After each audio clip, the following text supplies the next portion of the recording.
高考助未来，各位好，您现在正在收看的是由高考智能教育倡导者引鼎教育独家冠名播出的中国首档电视青年公开课开讲了，我是主持人撒贝宁，欢迎各位。萃取植物精华，科学气血双补，感谢熬夜标配的云南白药气血康口服液对本节目的大力支持。此时此刻，我们带着所有的观众来到西安交大，我们是在西安交大的多功能厅，这是我们开讲了志存高远，脚踏实地系列节目。今天用一种特别的开场方式，迎来了我们今天特别的一期开讲。我们亲爱的祖国，从今走向繁荣富强。对，就可以了。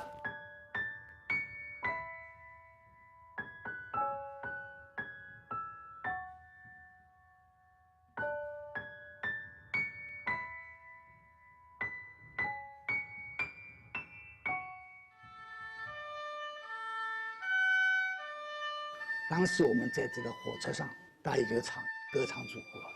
所以我们到西安那时候，我们22岁、23岁，毫不犹豫，惊天恐后的我就去报名。当时唱这个歌的时候都是很自豪的，今天来唱的话，国家更是富强了。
只有西部开发了以后，咱们国家才能得到发展。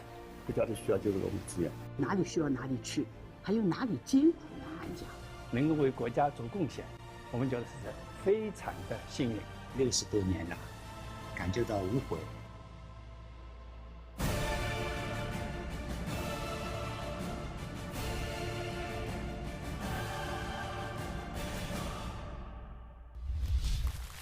我建议再次把掌声送给我们刚才13位，以及更多和他们一样经历了那个时代，把交大从上海带到西安来的这些前辈们，谢谢你们，谢谢。今天我们请来了一位开讲嘉宾，当年他是刚刚考进交大的一名新生，但今天他已经是一位白发苍苍的老教授。那么究竟我们今天的这位开讲嘉宾是谁？他又会跟我们分享怎样的交大西迁故事呢 The larger the coefficient of the downstream nodes, the smaller the critical number. Okay, that's all for today. See you next week. 好，再见。上班的标志就是背个包。准备好。这边有很漂亮的梧桐树，专门是从南京买来的。夏天这2条马路绿树成荫，非常凉快。前面那个楼有西迁纪念馆，这里面藏了很多西迁的故事。好，我们去看看。那么我进来是57年，所以没有这个乘车证。但是我们当时进来的积分册呢，这是交通大学积分册。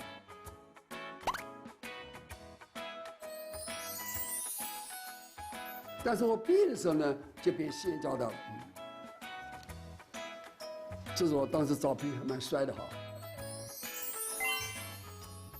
57年我到西安来报道的时候，中心楼跟行政楼已经建成，当然很多其他大楼还在建设之中。我记得58、59年的夏天，我还要到建筑工厂去勤工俭学劳动，赚点外快，每天大概是8毛5分钱，我记得是这样，10天也就2块5，那已经是差不多半个月的生活费了，蛮了不起的事了。我们在纪念馆不仅有这种资料，还有好多西迁过的设备。当时彭厚校长说，西安的条件比较艰苦，必须把所有的资料跟设备尽可能都搬到西安去。60几年过去，弹指一挥间。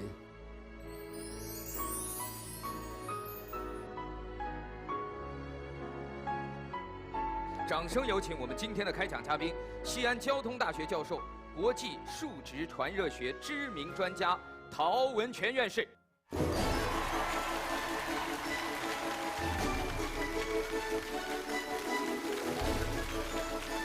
慢一点，陶老师，慢慢的，陶老师。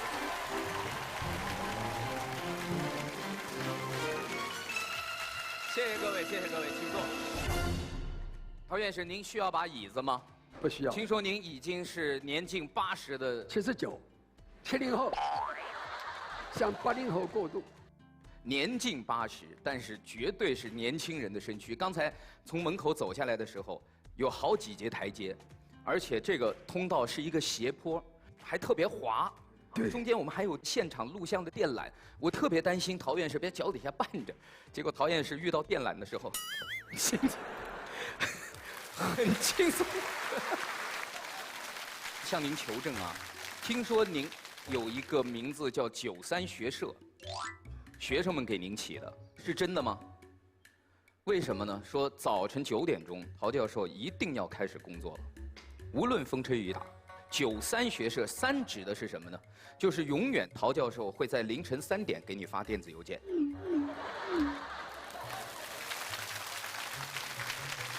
我们节目组跟陶教授沟通的过程当中，就经常大半夜的收到您的电子邮件，搞得我们压力很大。就因为您不睡觉，您也不让别人睡觉。您的学生是不是也会有跟我们同样的感觉？很多都习惯了。就大家都上一个3点钟的闹钟起来收邮件是吗？我是吃好晚饭也要稍微休息一会儿，然后9点10点开始工作到晚上3点，因为那段时间没人打扰，没有电话，最善于工作的时候，就最安静的时候。对。我是60岁以后开始这么工作制度，这一点真的我们节目组对老爷子敬佩有加。在跟陶爷爷沟通的时候，一开始我们就说您简单准备个演讲提纲就行。最后几次沟通回来以后，整理了一下，发现陶爷爷发给我们的文字资料多达7000多字。一件事情一定要把它做好，绝对没有说啊差不多就可以，没有这个概念。您还有一个就在同学们当中特别有名的名字叫飞行员，尽管是年事已高，但是还在老出差。对，比较多，是。这些事为什么不交给年轻人？有的时候交给年，有的人譬如自己去，譬如说一个有关讨论建立一个问题，我感兴趣的，当然得我自己去，我不能叫年轻人代替我去。我总觉得像您这样的科学家，应该是所有的东西您都知道。科学得不断的发展，新的事物不能出现，必须继续学习，学到老活到老嘛。又一句话，希望年轻人学习到。过去我们都说活到老学到老，感觉学习是跟着人的寿命走。陶老师是反过来的，学到老活到老，你能学到什么时候，你的寿命就有多长。好，今天啊，非常的不好意思，就是给您这么繁重的教学任务又额外添了这么一场开讲。那我们就把更多的时间留给陶教授，和我们一起来分享您所感受到的西迁的故事和西迁的精神。掌声有请陶教授为我们开讲。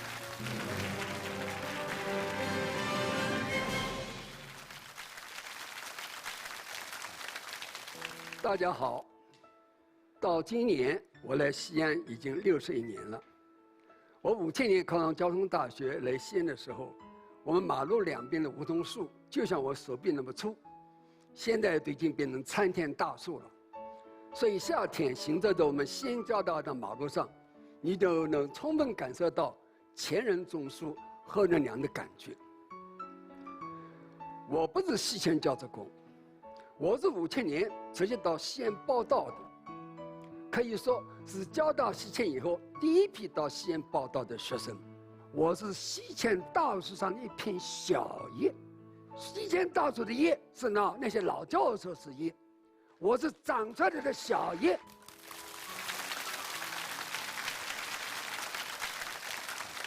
请大家把时钟回拨到62年之前。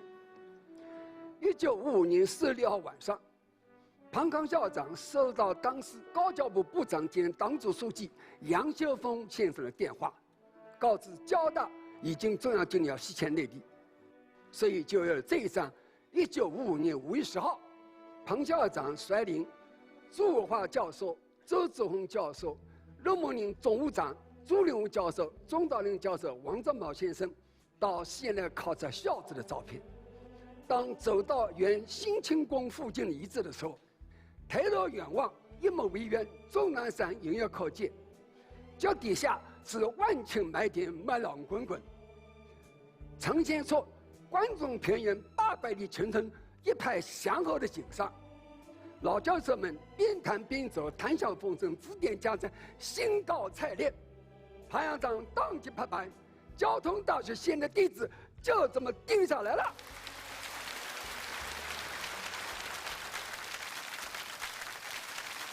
迁校以后，陆梦宁总务长、王振茂老师，还有钟兆麟跟朱先生都到了西安。钟兆麟先生西迁时候已经57岁高龄，周总理考虑到他年龄已经比较高，家中还要照顾身体养病的夫人，所以认为他不一定要西迁。但是钟先生谢绝了总理的照顾，孤身一人来到西安。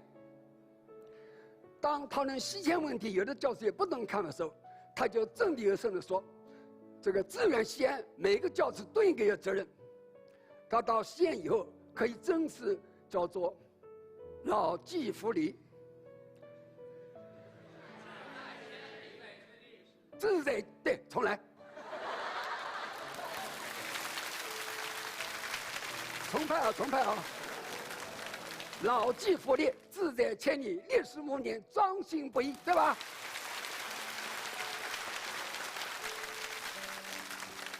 改革开放以后，钟先生已经到耄耋之年，但是他仍然拄着拐杖到新疆、甘肃去考察。他说还要学习维吾尔语，能够为新疆人民服务。他一直说，如果我们中国不把西北地区建设好，中国就没有真正的繁荣富强。我们在这里可以告慰彭考校长和各位老教授，国家已经把西安交大列为筹建世界一流大学的名单。我们全体西安交大教职员工正在撸起袖子加油干，为把学校早日建成世界一流大学而努力奋斗。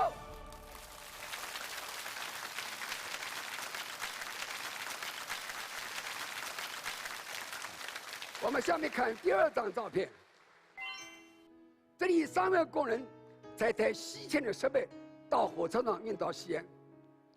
这位叫杨毛头，这位叫谢新浩，这位叫李金龙，他们以后都到了西安，为学校的发展做出了贡献。特别注意，这位工人师傅叫杨毛头，这毛头2个字啊，是南方人典型的小孩名字，用上海话说小那个名字啊，他比较贱，哎，容易养得活，就是这个想法，是吧？所以很多上海跟南方的老师到了西安以后，的确生活上遇到很多的不方便。彭校长已经考虑很周到了，他组织了理发、缝纫、西人、绣鞋、做煤球的行业45个高级技工专门到交大来。特别是我这个头，就是3天前请扬州师傅那个徒弟给立出来的。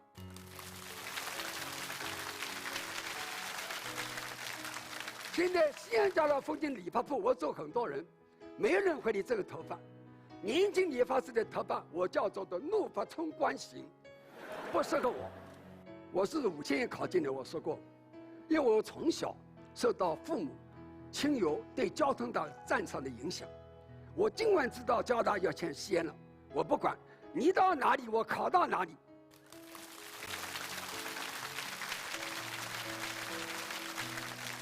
实际上，1957年，教育部的招生简章是这么写的：上海徐家汇是上海造船学院跟南洋工学院，交通大学地点是在西安，所以我拿到录取通知书就到西安报到。我以前对西安了解的很少，因为西安是天苍苍，地茫茫，风吹草低见牛羊，所以我走以前特地买了25根8分邮票，因为到了西安连邮局都找不到。我妈妈呢，专门我准备了一箱干菜，我们绍兴喜欢蒸干菜，害怕我这个到这里伙食不习惯。我们南方人讲馒头啊，里面有什么呢？有肉鹌鹑的，是不是啊？这叫馒头。我们这里人讲馒头，我叫它实心馒头，那跟吃药一样，就是吃不下去。南方人吃大米习惯是很难改变的，所以我毕业以后留校，养了孩子，我就用面粉换大米，啊，一袋面粉50斤，换个40斤、45斤大米。你们知道著名小品演员郭达吗？他就是西安出去的，他有一个非常有名的绝种叫换大米，就是源于叫他这种迁校职工的历史的事实。尽管对西安地区不是很习惯，但是因为大学很多新鲜的生活呢，就把这种不习惯都冲掉，所以没影响我们的学习的热情。我们再来看一下第3张照片，这是草棚大礼堂，一位干部正在给师生员工作报告。我刚到西安的时候呢，西安的建校跟迁校都在紧张的进行中，校外是一片麦廊，校内是一片建筑工地，可以说晴天杨桧路，雨天水泥街。这个我听高年级学生说，他们刚来甚至能听到狼叫，但是我呢已经听不到了。学校刚来的时候，主要的建筑精力应该投到教学科研设备上，没有办法建大礼堂，但是礼堂呢，对于学校的活动是很需要的，所以我们后勤部门就发挥了很大的智慧，从江浙一带运来大量的毛垛，还请能工巧匠搭起这个草棚大礼堂，可以说是艰苦朴素与科技智慧相结合的举世无上的草棚大礼堂。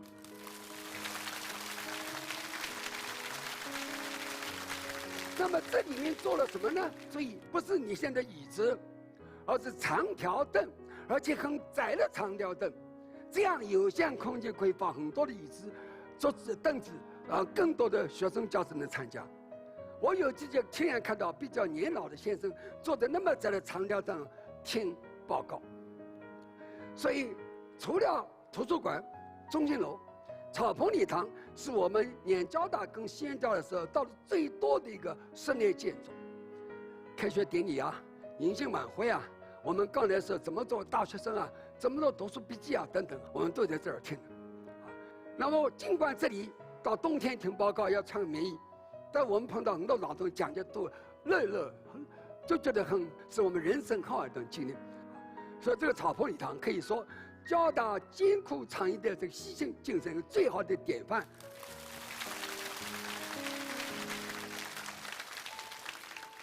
下面我们来看第4张照片，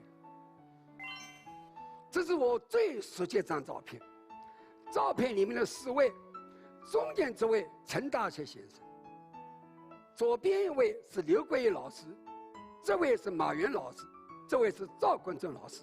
这张照片呢，陈先生在给青年教师讨论功能人学有关问题。陈大学先生是著名的热工专家，他当时是教务长，负责上海西安2部分。57年开学典礼的时候，陈先生讲话了，我的普通话还算可以啊，你们听起来我是江浙普通话，比起我的先生来那要好多了。我先用普通话，我的普通话说一遍。我正陈先生葡萄说一遍，他说我这个教务长，既是西安部分的教务长，也是上海部分的教务长，但是我上课首先要上西安部分学生的课。我这个教务长，既是西安部分的教务长，也是上海部分的教务长。我上课首先要给西安部分学生上课。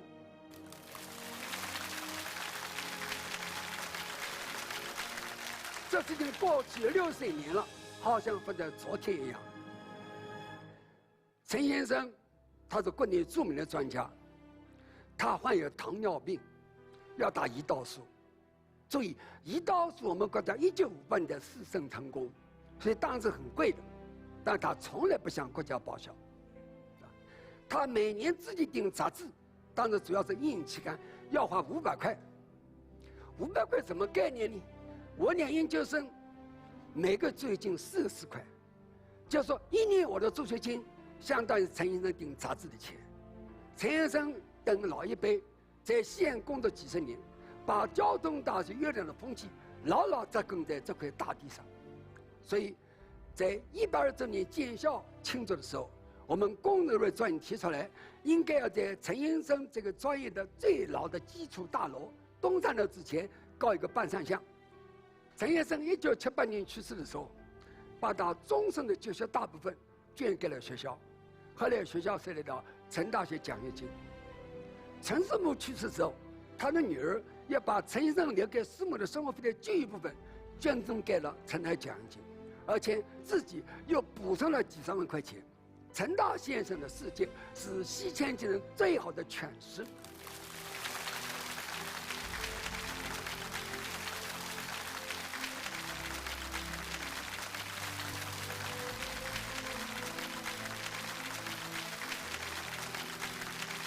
我们先交大工程和历史科，在陈大宪、杨世美先生的这个一辈的带领下，取得了很大的成绩。我这里要补充讲个小故事，就是我62年毕业的时候呢，正好国家开始公开招考研究生，我开始不想考研究生，因为当时我的家里比较困难。本科毕业转正是58块钱，研究生已经44块，差14块。各位啊，这14块是很大的一笔财富啊，所以我当时不想考。哎，郭路教研室的顾凤石老先生3次到我做毕业的地方都有我报考。请各位注意，顾先生当年并不招研究生，可能是他上郭路岗这门课的时候，我不断跟他提问题，跟他讨论，给他留下了比较好的概念，觉得这个小孩还有培养前途，应该继续努力深造，是吧？后来我接受了顾先生的建议呢，报考了这个研究生。老一辈的教师，他不是为自己招研究生去动员，而是为了对学生负责，对国家教育事业负责，来动员学生考研究生。所以这样，我的大半辈子就跟工人热物理学科、跟热流科工程系牢牢结合在一起了。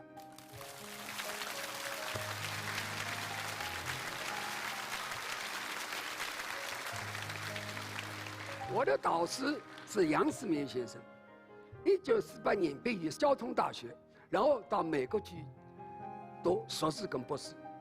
1953年，在著名传统学家贾科伯教授指导下获得博士学位。当年年底谢绝了导师的挽留，转到英国，回到上海。1956年，应陈大先生邀请到交通大学工作，1957年就举家西迁。他到西安以后，1958年编著了我们国家第一本自己编的《传热学》。各位，请你注意，解放初期所有大学教材几乎全是从原苏联的教材翻译过来的，要自己编本《传热学》不是很容易的。我们这个专业在2位老先生的带领下取得很大成绩，通过5代人的努力，也得到兄弟单位的帮助。我们现在建立的国内一流的教师队伍，我们中间产生了科学院院士、国家教授名师等国家级人才工程的优秀人才30亿人次。这一张就是我们3代人在一起走出来的情况，都长得比较帅吧？啊，各位。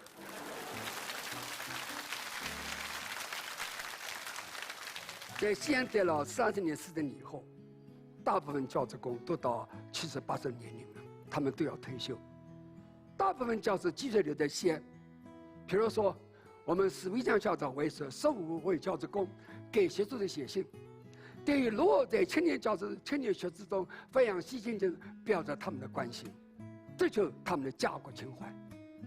还有离开西安跟子女同居的、住到一起的教职工，仍然关心西安的发展。我们可以举沈伯昌医生为例。沈伯昌先生是50年代跟他叔叔沈云飞先生西迁的，退休以后就跟子女住了。1999年，他92岁高龄时候填了一首词，叫《临江仙》。我不会按照词的抑扬顿挫来念，我只能平平的读一下啊。忆昔随笑迁西京，来者多是好饮。不计功劳换无成，欢彻岁月次，兵白问叹声。改革开放看天晴，夕阳晚照分明。腾飞交大诗人经，环球传喜信，欲共庆平生。我这个演讲就到这儿为止了，谢谢大家。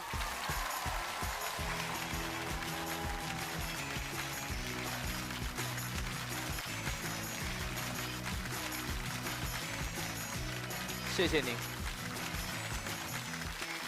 萃取植物精华，科学气血双补。感谢熬夜标配的云南白药气血康口服液对本节目的大力支持。再次把掌声送给陶院士，也谢谢现场的观众朋友们，大家请坐。从刚才开讲到现在，陶院士79岁高龄，一直在用他的中气十足的发言和演讲，在带领我们不断的在过去和现在之间穿越。前人栽树，后人乘凉，就是一下子把西迁精神用一个特别诗意的画面呈现在我们面前。那一瞬间，你几乎找不到岁月的流逝在老先生身上留下的任何的痕迹。你看到的真的是一个年轻人，在跟你们用所有的热血和青春的澎湃，在分享他的经历。接下来进入银鼎教育小纸条全民互动环节。其中一个问题，听说当年交大西迁的时候带来了上海的一套厨师，所以现在南洋酒店菜系有杭帮菜和淮扬菜哦，此事为真吗？我都能感觉这位同学在写这个纸条的时候是舔着口水写的。此事为真吗？这是千真万确。彭康校长不是邀请了45位技工，其中包括烹饪在里头的。哦，就真的把厨师从厨师，我们原来交大南方族都过来了，他们当然退休以后又培养一批会南方菜的厨师。据说淮扬菜的名菜狮子头以前西安是没有的，就是交大西迁才带过来的。刚才您说您前2天剪头发，专门就是扬州师傅的徒弟，年近60。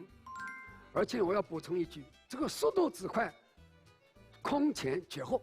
1955年4月6号，彭校长得到电话；1956年9月10号，在人民大厦举行开学典礼，总共多少天？503天，就建筑起了能使6000教职工生活、学习、科研的16万平方米的房子，而且都很牢固。这需要多少部门的大力配合？从一个厨师的团队到所有的生活的后勤的保障，所有的这一切，可以看出当时国家对于交大西迁下的决心、投入的力度。所以再次把掌声送给这些西迁的前辈们，包括像毛头师傅这样的每一位青年代表们。大家有什么问题想跟陶院士、跟我们的前辈们交流？来，小撒老师好，陶爷爷好，陶爷爷，您接下来听好了。我的类是你还没读过的学堂，绍兴市第3中学高1年级的学生子潘露英。你他妈希望你来西已经61年了，我想姥姥你有礼貌的问一句，那绍兴我也忘记啊？我才忘记掉嘞。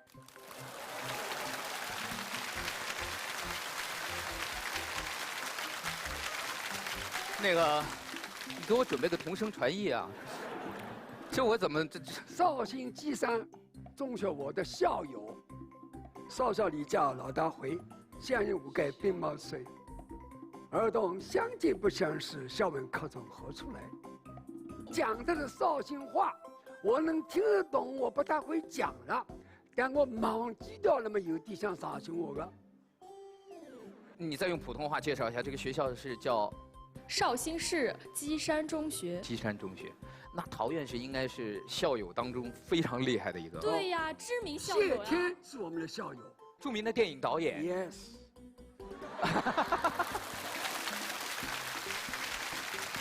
赶紧，同声传译，快，英语也出来了。所以今天作为校友，带着陶老的母校的同学们和老师们的问候来，有什么问题想跟陶爷沟通？我听老师讲，您从初中到高中一路都是班长，当之无愧的大学霸。那我想说，您是从小就树立了想当科学家这样的志向吗？我倒还没有。 我是因为受到一位班主任的鼓励，才开始逐渐走上所谓学霸道路的。其实一开始，我学习并不好，贪玩。那时候咱们打康乐球，知道吧？打康乐球就是台球。对，我做的跟老板的叫什么？现在叫，就是你跟我说好，你要我赢就赢，你要我输就输，叫什么？打假球。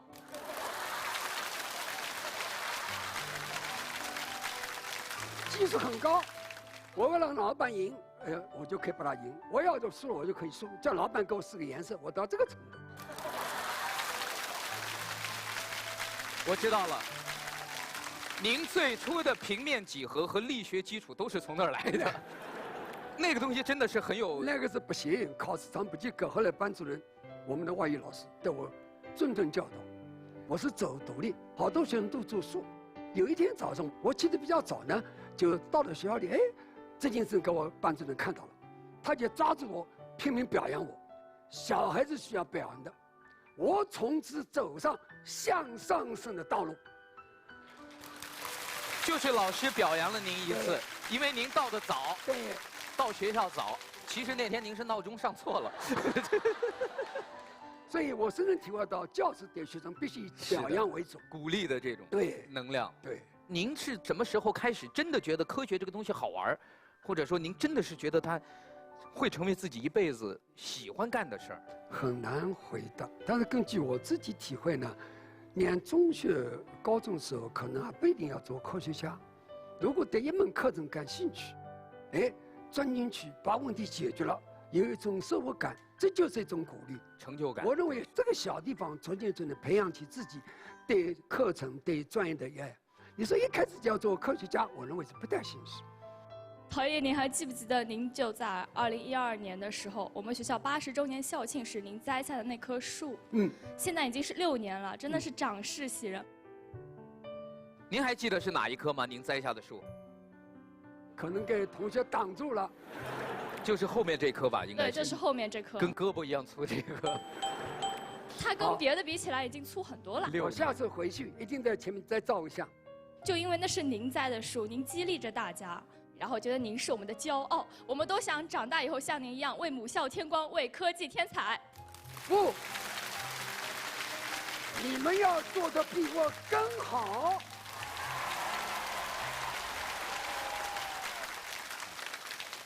陶老师好，小撒老师好。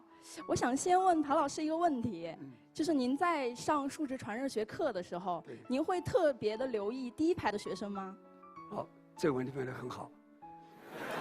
确实，我是会留意的，因为我自己当时上课的时候就要到前排去抢位置。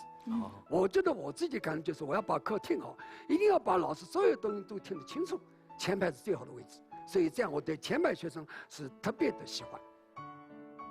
那我真的好开心，我就是陶爷爷口中所说的优秀的学生。好，你就是老坐第一排的。对。哦，那陶爷爷，您对他有印象吗？因为有400桌的学生，不可能记那么多。陶爷爷的意思没记住你。我下次记住你了。哪一门课你是听陶老师？数字传播学。这是研究生的课还是本科生？研究生课。我其实比较特殊，我是机械学院的，然后选的这门数值传热学。那不容易。对，然后每次我都坐在第一排。不过今天来到这里之后，我特别开心，因为我终于不用坐小马扎了。哦，第一排是要自己带凳子。我告诉你，我们这个1300，有369个位置，但是真正听课的呢，都超过400个。那怎么办呢？我就叫我的研究生买了20个小马扎。每次上课，你要带去小马扎，放到教室里给没有位置的学生坐。对。而且在陶老师上课的时候呀，我觉得他真的是特别的精益求精、严谨负责。比如说每堂课的 PPT 什么的，他每节课课前都要改，然后自己在课前早来，然后浏览一遍，嘴巴在排练。啊？我2013年开始用英语教学。您用英语给学生讲课？讲数的传理学。我们学校随着事业的发展，留学生不断增加。学校希望给留学生开门英语课，我不能同时给学生开汉语课也开英语课，我是统一全语英语讲。而且我是全程英语讲授，哇，绝不用汉语来解释难点，所以留学生对我特别的高兴。那是他们多省事儿啊！但对你们来讲，会不会压力很大？对，难度还是挺大的。我也有压力啊，50分钟全部英语上课不是那么容易的事情，所以我有些要备课，查发音，查重点，有时候偶尔忘掉了，我还得查一查。所以吴晨说您会提早到教室，然后一个人坐在那儿，有的时候会看见您在默默的在，就是在这个单词的发音重音必须咬准，否则对学生是不负责任。好多课您都讲了几10年了，有必要每次都要备课，都要改 PPT 吗？这就是我们陈中基老先生说过的一句话：上课就像梅兰芳演贵妃醉酒，上一次有上一次的体会。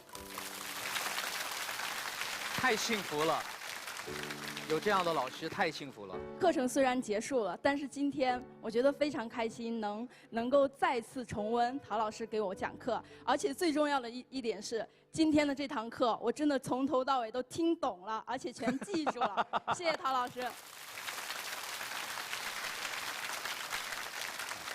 陶老师您好，主持人您好。我刚刚听完了您的演讲，那您在演讲中提到您在来西安前带了25枚8分的邮票，我想请问您用这些邮票寄出的第一封信寄给了谁？这是个人隐私问题啊！第一封信可能是寄给我的爸爸妈妈，因为他们很想知道我到西安以后的情况。我告诉他们，西安比我想象的要好得多了。最早来到这儿筹建学校的都能听到晚上还有狼叫，但是这种情况您肯定不会告诉爸妈，其实也是有点报喜不报忧。不是的，被您老弟一听到，我刚是这么说的。来之前，我认为西安是天苍苍，地茫茫，风吹草低见牛羊。其实不是这样，不是好多了吗？谢谢陶院士的分享。之所以我要问这样一个问题呢，是因为我的奶奶，她也是当时跟随交大西迁过来的第一批教职工，她当时是我们交大幼儿园的一名老师。她的第一封信呢，也是给我奶奶的父母写的。她在信中写道，西安市政府和学校都很照顾他们的生活，她自己适应的也很快。在这里工作也比较顺利，今后一定会在西安认真的工作。这跟刚才陶院士说到的也是一样的。奶奶今年高龄啊？她是20岁再过来的。82岁。呀，82。她是55年从上海幼师毕业的，分配到交通大学工作。56年国家说交通大学要西迁，那她就觉得国家让我们去哪儿，我就去哪儿。尽管他们工作的岗位可能是很平凡的，但是他们愿意为自己的祖国奉献自己的青春年华，无怨无悔。我奶奶也一直教育我说，要老老实实做人，勤勤恳恳做事。我觉得这就可能是西迁精神在我奶奶身上留下的印记。那么就是想问您作为交大西迁之后的亲历者，那您觉得西迁精神在您身上留下了什么样的印记？最大的印记就是对我这个学科的热爱，希望我的学科能早日建成为世界一流的学科，以不忘陈大先、杨世明先生对我的重托。在陶老演讲的时候，我注意到一个细节，就是陶老几乎没讲几句，就一定要把内容引到自己这个学科目前在国内的领先地位上。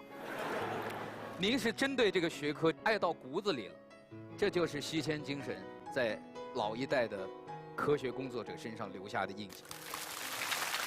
下一位，是一位留学生，罗飞。大家好，陶老师你好。好，您好。叫什么名字来着？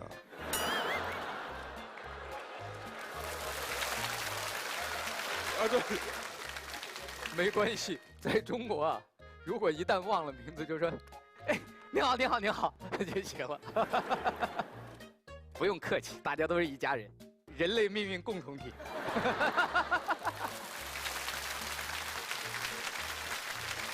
陶老师，我现在已经来了现在2年了。然后我觉得我有点被中国化了嘛，然后我也被西安化了。被西安化了？你感觉到了没有？我觉得你的西安话比我要差得远了。你不是说一句陕西话吗？那还是半个陕西人。哎呦，哎呦，好地道，聊咋了？地道，地道，地道。但是我看你，我就感觉你的身材保持的比较好。比如说像我一样，我第一次来到西安的时候，我就什么都吃，因为我真的感觉陕西、西安他们的美食太多，你知道吗？你立刻给我列举出3个。凉皮、肉夹馍、biang面、泡馍，还有3个够了。对，还有很多呀。去年冬天的时候，我一直坐在我的房间里面，天天一直在吃肉夹馍，我胖了10多公斤呢！天哪，我就感觉西安这个城市真的有点可怕。我要纠正你，不是西安的伙食有点怕人，而是你的饮食习惯有点怕人。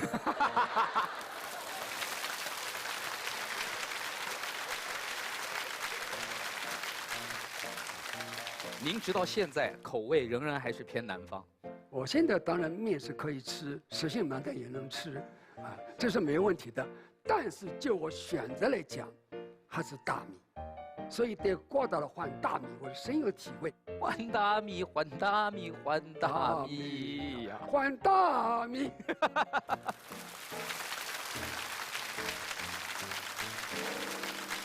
那个小品当年风靡全国。陶老师，我刚刚听到你是用英文讲课，我可以拿英文问你吗 ？Yes.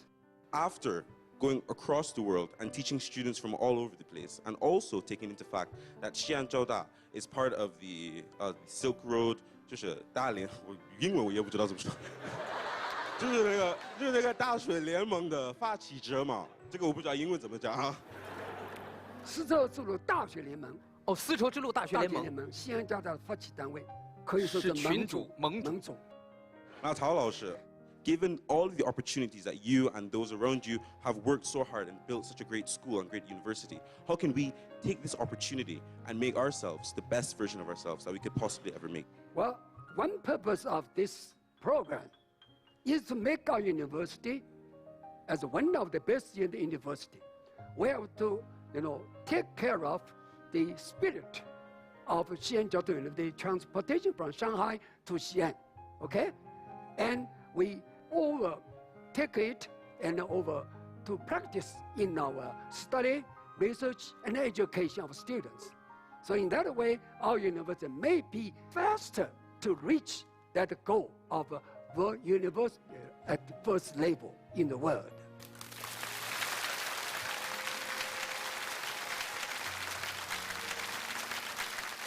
大家伙的反应跟我一样，用热烈的掌声表达我们听懂了。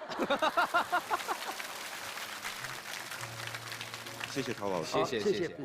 实际上我也是大概能听明白，传承西迁的精神，把力量用在今天的学习研究上，更好更快的去实现我们建成世界一流大学的目标。是的，谢谢。其实也是老一辈的学者给我们所有的年轻学子提出的最殷切的希望和要求。下一位，陶院士您好，我是来自材料学院的钱旦。我这边有一个数据啊，就是我们材料学院近5年毕业了745位研究生，那么其中667人就业，超过55%选择了到东部地区去就业。那其中呢还超过了13%的人到了北上广深4个大城市。去年呢，我一直很希望我的师弟留下来跟我一起去创业，在西安呢能干一番大事业。但是呢，他给我一句话呢，就是西安呢还没有让他有一种热血澎湃的这种激情。所以我想问陶院士的是，您会鼓励您的自己的学生去北上广深这样的大城市吗？首先，我已经不可能留下自己学生。我们专业3年级做了规定，不留自己的学生，鼓励他们出去闯。我们要从外面引进其他学校毕业的学生，或者干了几年再回来，这是第一点。第二呢，如果他在北上广找到了跟他研究内容非常切合的地方，我不会排斥，说你不要去北上广。当然，如果西边祖国的内地有更合适的工作，我也会鼓励他到那个地方去。现在的西安市跟几年前相比情况大不一样，留人给了很多宽松的东西。从我们学校来说，也对留人给了很多的关注啊。我们今年之所以开讲这个西迁精神，就是要鼓励广大的青年到西部条件艰苦地方去创业，去建功立业。我们就要记住中岛人先生说过的一句话：中国的西部如果不建设好，就没有一个真正繁荣昌盛的中国。我们应该有这样的情怀来对待这个问题。对，所以这也是对我这一代，包括我的个人的一个最大的教诲。那么作为硬科技的创业代表呢，我们也努力决心为西部工业的这个转型升级的发展做出最大的贡献和努力。那么为中国的这个制造的2025的早日实现做出努力。谢谢。我相信你一定能做出成绩来的。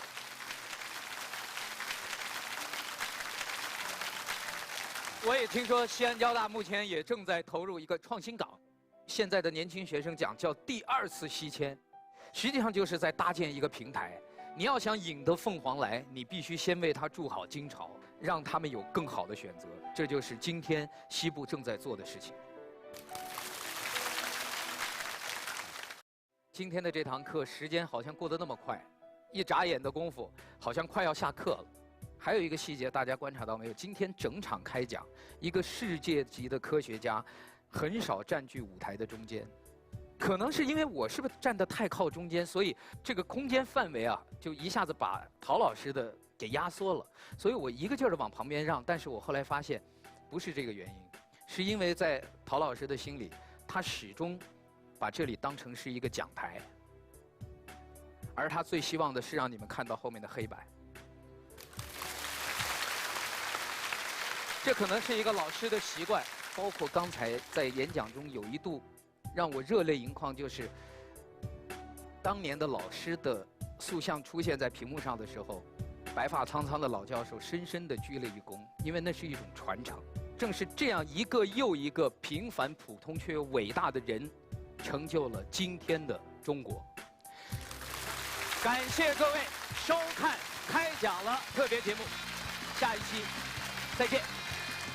谢谢陶教授给我们带来的精彩开讲。